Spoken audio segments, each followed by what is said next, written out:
Alright, so Samsung has just launched the highly anticipated Galaxy Watch 9 series. And once again, they have given us two distinct connectivity options, Bluetooth and LTE. Now, if you are planning to grab one of these brand new watches, deciding between the LTE and Bluetooth models is still not an easy decision. Both have their own specific pros and cons depending on how you go about your daily life. So I thought, why not make a quick video about the Watch 9 series and help you decide exactly which variant you should pick. First, let's break down the basics and understand what exactly the Bluetooth variant is and what the LTE variant brings to the table. In simple terms, the Bluetooth variant of the Watch 9 always requires your phone to be nearby and connected via Bluetooth.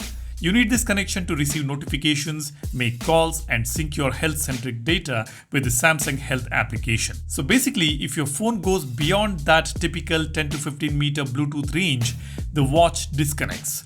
It stops receiving live notifications and essentially becomes a standalone fitness tracker and timepiece. On the other hand, when it comes to the LTE variant, you can add a digital eSIM directly to the watch using the exact same contact number you use on your smartphone. By having an active SIM, the Watch 9 independently pulls network signals. It can receive notifications, make calls, and send texts, all without having to be anywhere near your phone. It means you have complete cellular connectivity on your wrist. However, do keep in mind that to fully sync your deeper health metrics, you will still occasionally need to connect it back to your phone. So, should you pick Bluetooth or the LTE variant for the Watch 9? Well, this heavily depends on your specific needs and lifestyle. Let me lay out the pros and cons for you.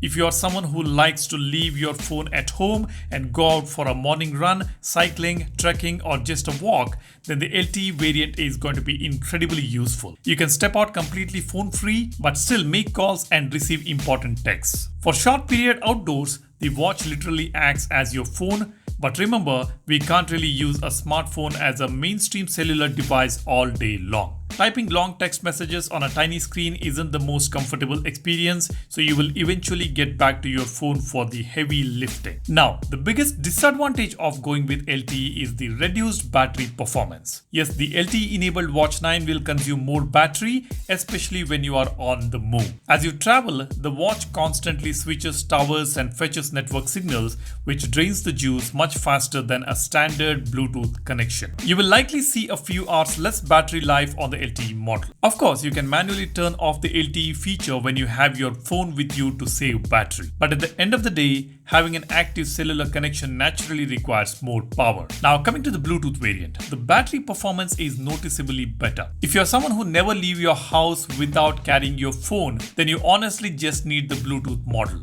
Since the phone is always doing the background work for the network, the watch just mirrors it. You still get all the notifications and you can easily answer calls directly on the watch or through your connected wireless earbuds. The only real disadvantage here is that you are tethered to your phone. If you ever want to hit the gym without a bulky phone bouncing in your pocket, you will be disconnected from the world. These are the main points you need to keep in mind while deciding which Galaxy Watch 9 variant to buy.